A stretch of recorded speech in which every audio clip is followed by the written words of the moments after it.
Un générateur est une pompe à électrons.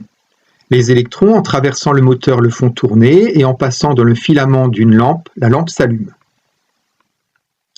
À la fin du mot électron, il y a un N, c'est donc un moyen simple de retenir que les électrons sont des particules négatives. Attention cependant, par convention, le courant circule dans le sens inverse des électrons. Ainsi, le courant va du pôle plus du générateur vers le pôle moins. Mais ce que l'on appelle courant, en fait, c'est un débit d'électrons, c'est-à-dire que le courant traduit le nombre d'électrons par seconde qui passent dans une section du fil. Quand on a un fort courant, ça veut dire qu'il y a beaucoup d'électrons qui passent chaque seconde. Voilà pourquoi quand un être humain est traversé par du courant, si ce courant a une très forte valeur, eh bien, ça fait beaucoup de dégâts pour l'être humain car il a beaucoup d'électrons qui traversent son corps. Donc, mesurer un courant, c'est compter le nombre d'électrons qui passent chaque seconde dans le fil.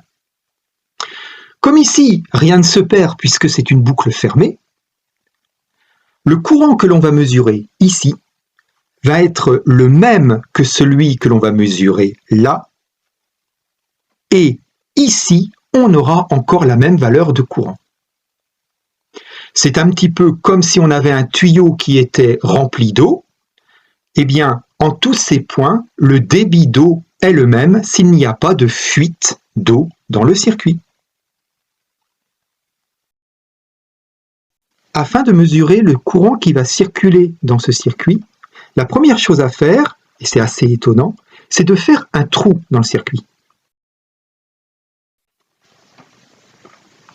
Si on fait un trou, tout s'arrête. Les électrons ne peuvent plus circuler, le moteur s'éteint, la lampe s'éteint.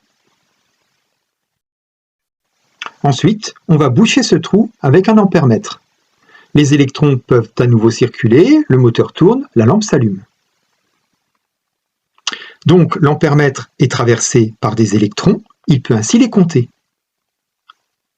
Vous venez de placer l'ampèremètre en série dans le circuit.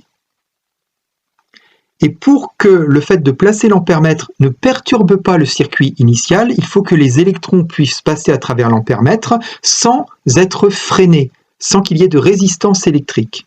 Voilà pourquoi un ampèremètre a une résistance électrique nulle.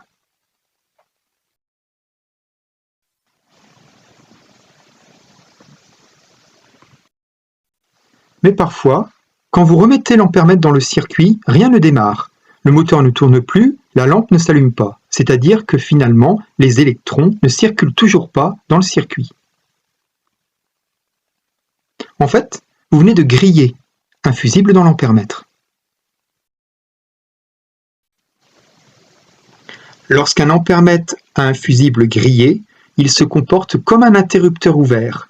Donc les électrons ne peuvent plus circuler dans le circuit, tout s'arrête. Maintenant, comment faire pour ne pas griller de fusible en positionnant l'ampèremètre, puisque ça arrive très souvent lors des séances de TP au lycée.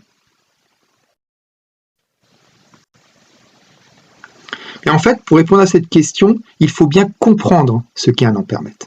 Ça, c'est le symbole normalisé de l'appareil de mesure.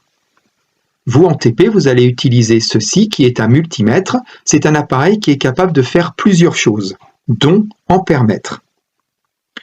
Et pour transformer cet appareil de mesure en ampèremètre, vous allez utiliser le sélecteur central et les bornes en bas de l'appareil. Et je rappelle que l'ampèremètre se branche en série, donc il est traversé par les électrons. Voyons ici le sélecteur central.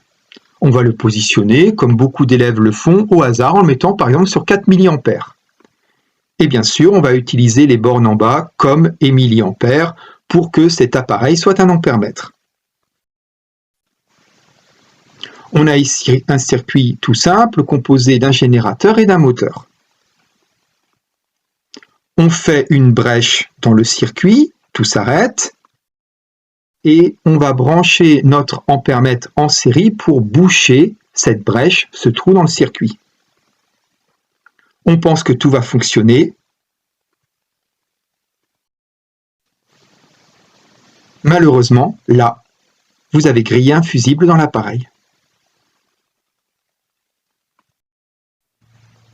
L'explication est la suivante. Lorsque le sélecteur est réglé sur le calibre 4 mA, l'appareil est incapable de mesurer une valeur de courant supérieure